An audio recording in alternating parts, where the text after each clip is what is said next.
제2장. 그러나 백성 가운데 또한 거짓 선지자들이 일어났었나니 이와 같이 너희 중에도 거짓 선생들이 있으리라.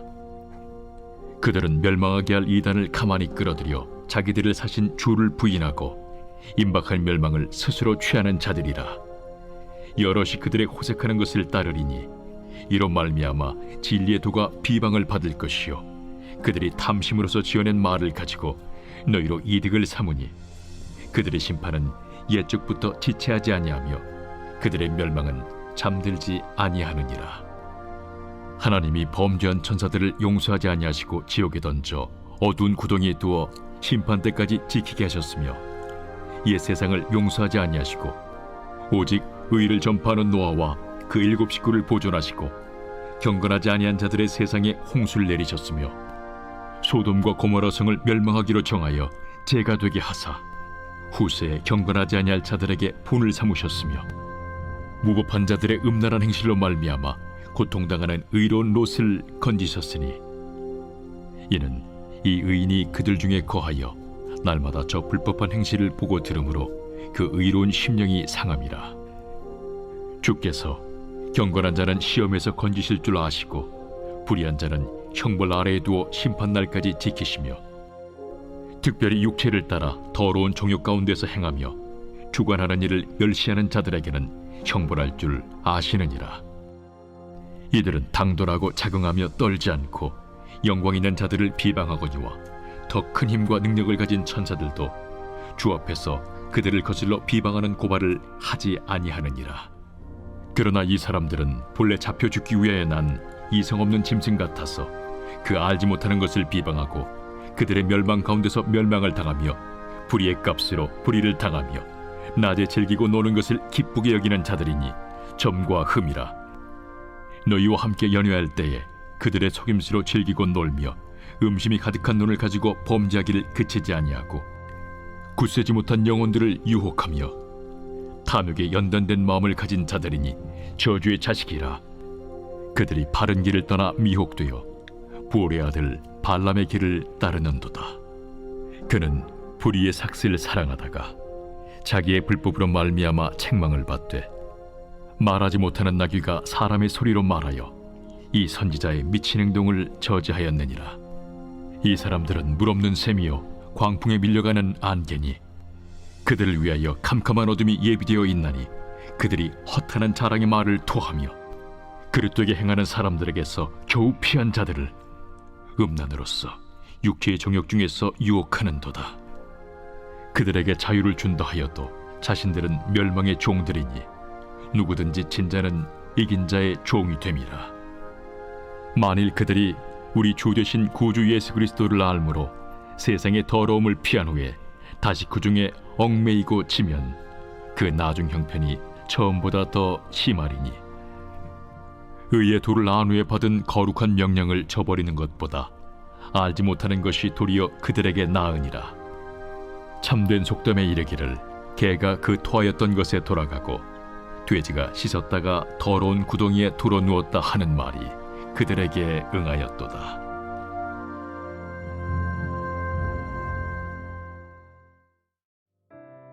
드라마 바이블을 통해 함께 읽은 베드로후서는 베드로 사도가 자신의 죽음을 예견하며 사랑하는 성도들에게 보낸 마지막 유언 같은 편지입니다.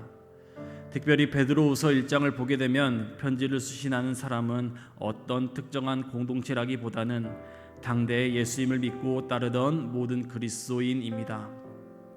성경의 표현을 보면 우리 하나님과 구주 예수 그리스도의 의를 힘입어 동일하게 보배로운 믿음을 우리와 함께 받는 자들에게 편지하노니를 통해 당대의 그리스도인들을 향한 메시지가 이 베드로후서에 담겨 있는 것입니다.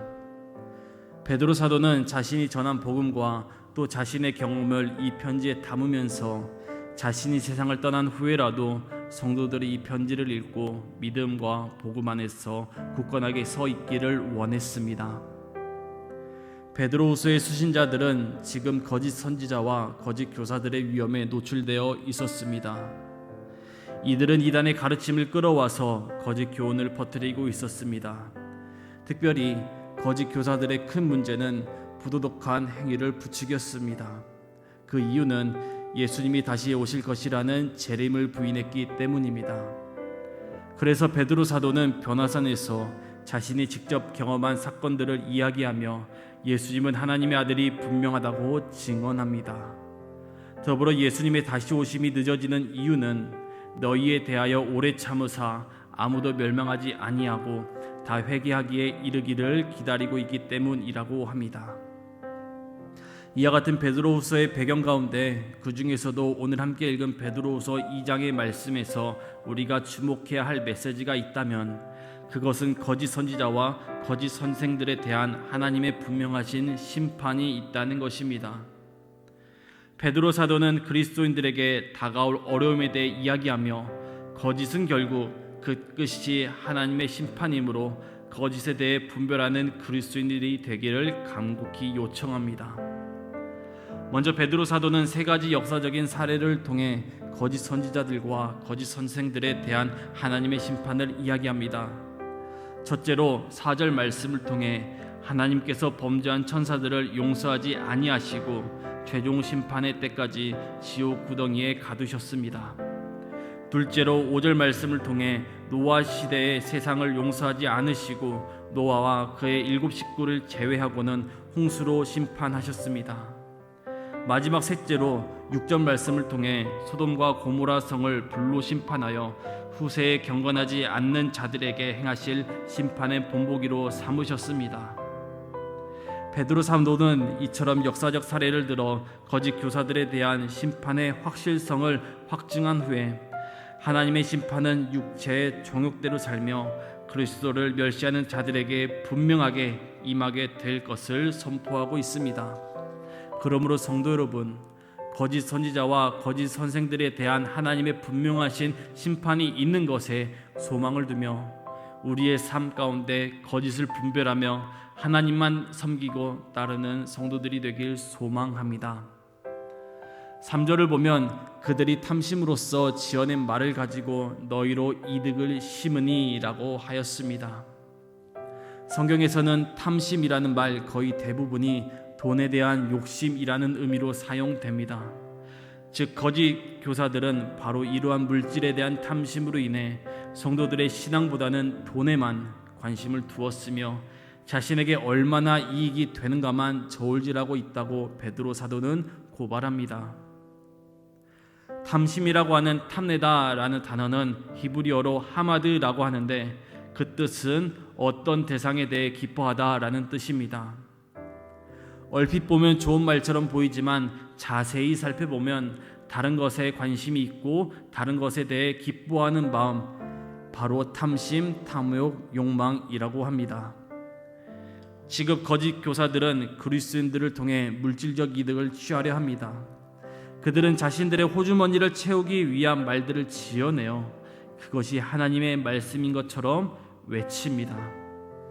그러므로 오늘 말씀을 함께 읽은 성도들 또한 여러 언행들에 대해 분별할 줄 알아야 합니다.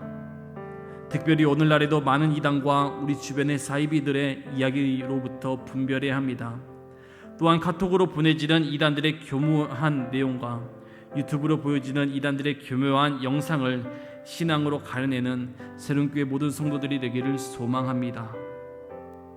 거짓 선지자들과 거짓 선생들의 이야기에 흔들릴 수 있는 성도들을 향해 베드로 사도는 한 가지 희망과 소망을 전하고 있습니다. 오늘 본문 말씀이 전하듯이 범죄한 천사들을 심판하시고 소돔과 고모라를 의로 심판하신 하나님께서 탐욕에 물들어 있는 거짓 선지자들과 교사들도 심판하십니다. 그렇게 주님은 불의한 자들을 심판하십니다. 더불어 하나님을 사랑하는 주님의 경건한 자들에게는 마치 노아와 그의 가족들처럼 그리고 롯과 같이 심판의 모든 혼란 속에서 지키시고 보호하실 것입니다. 이것이 오늘 말씀을 통한 분명한 약속입니다. 복된 주일 아침입니다. 오직 하나님만 섬기고 하나님이 주시는 마음으로 살아가려 애쓰는 성도 여러분, 거짓 선지자들과 거짓 선생들의 말을 분별하면서 그리고 우리의 신앙을 흔들게 하는 언행이 있다면 그 즉시 기도로 분별하며 오직 하나님을 향한 온전한 신앙생활을 하길 소망합니다. 또한 그 믿음을 힘써 지켜나가는 저와 여러분의 복된 아침이 되길 소망합니다.